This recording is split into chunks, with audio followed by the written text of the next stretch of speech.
Our discussion tonight is Democratic Congressman David Cicilline of Rhode Island. He is a member of the House Judiciary Committee. And Congressman, thank you very much for joining us tonight.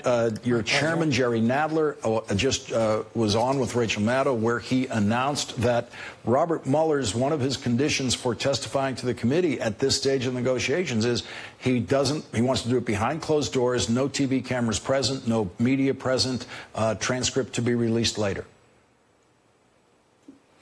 Yeah, I hope the negotiations will achieve a different result. I think it's very important that the American people hear from Mr. Mueller, that he walk the American people and the Judiciary Committee through his report, to explain his findings, explain the judgments he made.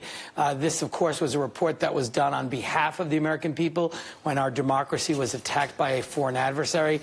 He details 10 specific instances where the president obstructed justice and lots of context between the Trump campaign and Russian operatives. I think people need to hear that directly from him, so I hope we can arrive at a set of conditions that will allow him to give testimony under oath before the entire committee and before the American people. Let's listen to exactly what the chairman told Rachel in what is now the breaking news of the night. Mueller, I think I can say at this point that he wants to testify in private. Why? I don't know why. He wants to testify. He's willing to make an opening statement, but he wants to testify in private.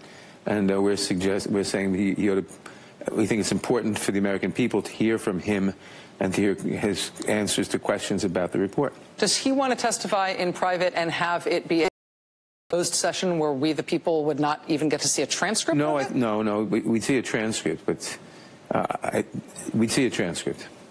Do you have any sense of, I mean, why would witnesses usually say something like that? Or do you have any indication of why he might want that? He envisions himself correctly as a man of great rectitude and apolitical, and he doesn't want to participate in anything that he might regard as a political spectacle.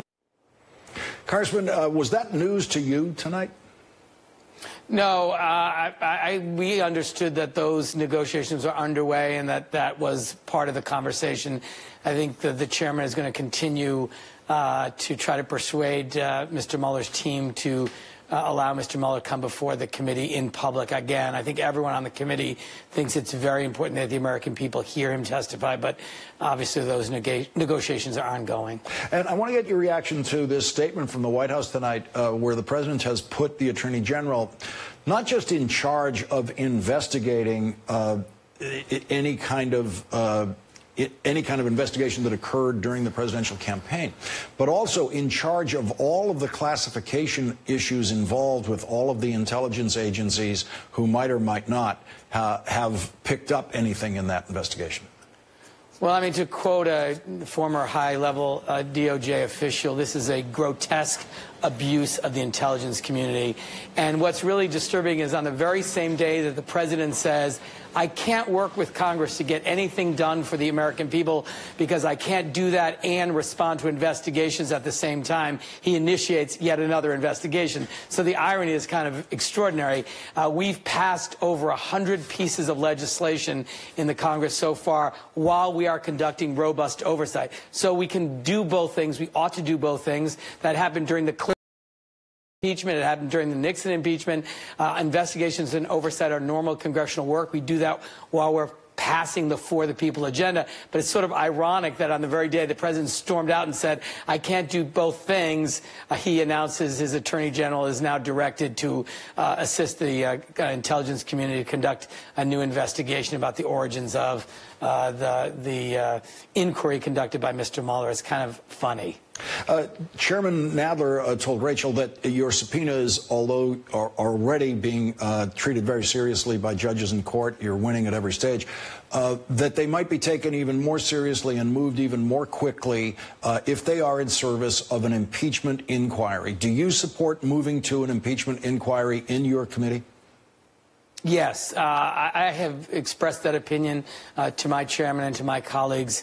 I think we're at the point now where not only because of the contents of the Mueller report, but because of the conduct of the president and his administration and their efforts to impede and prevent us from getting the facts and following the facts wherever they lead us to get the truth. The president has been engaged in a cover-up. He is behaving as if he is above the law, and we have a responsibility to make sure we hold this administration accountable. I have argued that the opening of an impeachment inquiry is just the beginning step. It's a formal question as to whether or not impeachment is appropriate. We would then conduct our hearings, collect evidence, and make a judgment. At the conclusion of that, we would consider articles of impeachment or not. But this would be the sort of formal process. There's no question it would raise the level of seriousness of our effort.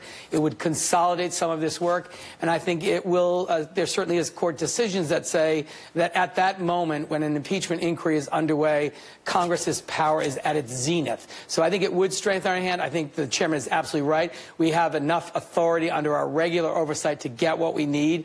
But I think the president's conduct since the Mueller report has been released in to prevent us from hearing from witnesses, defying subpoenas and telling people not to produce documents. Those acts have, in and by themselves, may be a basis for impeachment, but certainly are enough, in my mind, to begin an inquiry, to open up a formal process to consider whether or not impeachment is appropriate. Before you go, Congressman, let me just ask you one more thing about this, because we know there's been a debate within the Democrats in the House about when to move to impeachment or how to move to impeachment, and you have been one of the leaders of let's go to impeachment now. What is the most persuasive counter-argument you have heard from other Democrats in those private discussions you're having? Well, I'd say two things. One is, I'm not suggesting go to impeachment now. That's a different question. What I'm saying is open a formal inquiry today, which is the first step before you decide whether or not to actually vote articles of impeachment. So this is really the formal process by which the committee begins consideration of this question and then begins the fact-finding and evidence collection process. I think that the principal argument against it, and I think it's a fair one, is that it will be very divisive for the country. And these are hard moments for the country. We're in a very grave moment. I happen to believe that we have a responsibility to bring the Mueller report to life, to hold this administration accountable, that I think we can't weigh political considerations. Is it good for us politically or not? That's irrelevant. What matters is what are the facts, what is the truth here, and to be sure that we're acting in a way that upholds the rule of law and honors the Constitution. And the world is watching us. And I think the behavior of this president and his administration and the contents of the Mueller report and his subsequent conduct necessitate the opening of this inquiry in a formal way. I take my colleagues at their word when they're concerned about kind of the divisions it would have on the country. I think that's real. But the other concern I think folks have, and I think we've disproved this, is that somehow this would consume us. The truth is the Democratic is unified on 2 points. One, we have to continue to deliver on our For the People agenda. We've passed 100 bills. They relate to driving down prescription drug costs, protecting access to the Affordable Care coverage for pre-existing conditions, universal background checks, equal pay for equal work, a whole number of bills. So we have to keep doing that, and the caucus is unified on that. The caucus is also unified that we need to hold the administration accountable, make sure no one is above the law, including the president, and find the truth and follow the facts. Some people have a different sense of the best vehicle. Is it an inquiry of impeachment? Is it just the regular oversight? But we're united on those 2 points, and we're going to get to the facts. We're going to get to the truth. We're not going to allow the president to continue in this cover-up, and we're going to demonstrate once and for all that no one in this country, including the president of the United States, is above the law. Congressman Cicilline, your chairman, Jerry Nadler, on Rachel's Hour, just outlined a very heavy work schedule for your committee this summer, both legislative and investigative. We thank you very much for joining us tonight, and we hope you'll be able to join us again.